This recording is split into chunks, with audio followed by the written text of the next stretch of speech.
কুষ্টিয়ার দৌলতপুরে সংগঠিত পীর হত্যাকাণ্ড এখন পুরো এলাকা জুড়ে আতঙ্ক, গুঞ্জন ও তীব্র আলোচনার জন্ম দিয়েছে।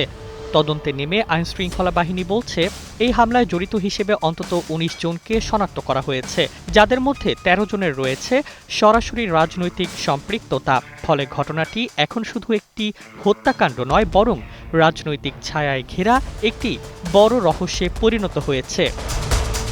পুলিশ জানায়, ঘটনার ভিডিও ফুটেজ, প্রত্যক্ষদর্শীদের বর্ণনা এবং সামাজিক যোগাযোগ মাধ্যমে ছড়িয়ে পড়া তথ্য বিশ্লেষণ করে ধাপে ধাপে অভিযুক্তদের শনাক্ত করা হয়। তবে হামলার পরপরই তারা এলাকা ছেড়ে গা ঢাকা দেওয়ায় গ্রেপ্তার কার্যক্রমে জটিলতা তৈরি হয়েছে। বর্তমানে বিভিন্ন স্থানে অভিযান চালিয়ে তাদের খুঁজে বের করার চেষ্টা চলছে। তদন্তে উঠে এসেছে, হামলাকারীরা পরিকল্পিতভাবে দলবদ্ধ হয়ে পীরের দরবারে হামলা চালায়। প্রথমে ভাঙচুর, এরপর পীরকে টেনে হিচড়ে বাইরে এনে নির্মমভাবে আঘাত করা হয়। এই নৃশংসতা স্থানীয়দের মধ্যে ভয় ও ক্ষোভ দুই সৃষ্টি করেছে। সবচেয়ে আলোচিত নামগুলোর একটি রাজীব দফাদার।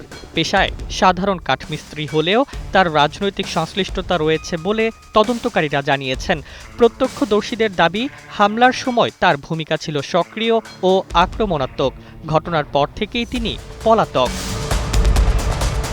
এই ঘটনায় দায়ের হওয়া মামলায় একজনকে নাম উল্লেখ করে এবং আরও ১৮০ থেকে ২০০ জনকে অজ্ঞাত আসামি করা হয়েছে। তবে এখন পর্যন্ত কাউকে গ্রেপ্তার করা সম্ভব হয়নি, যা নিয়ে স্থানীয়দের মধ্যে উদ্বেগ বাড়ছে।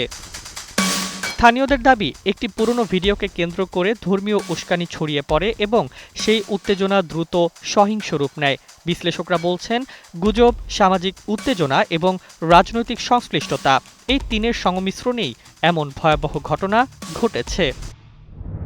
এখন সবচেয়ে বড় প্রশ্ন, পলাতক অভিযুক্তরা কবে আইনের আওতায় আসবে, আর এই ঘটনার পেছনের প্রকৃত পরিকল্পনাকারী কারা?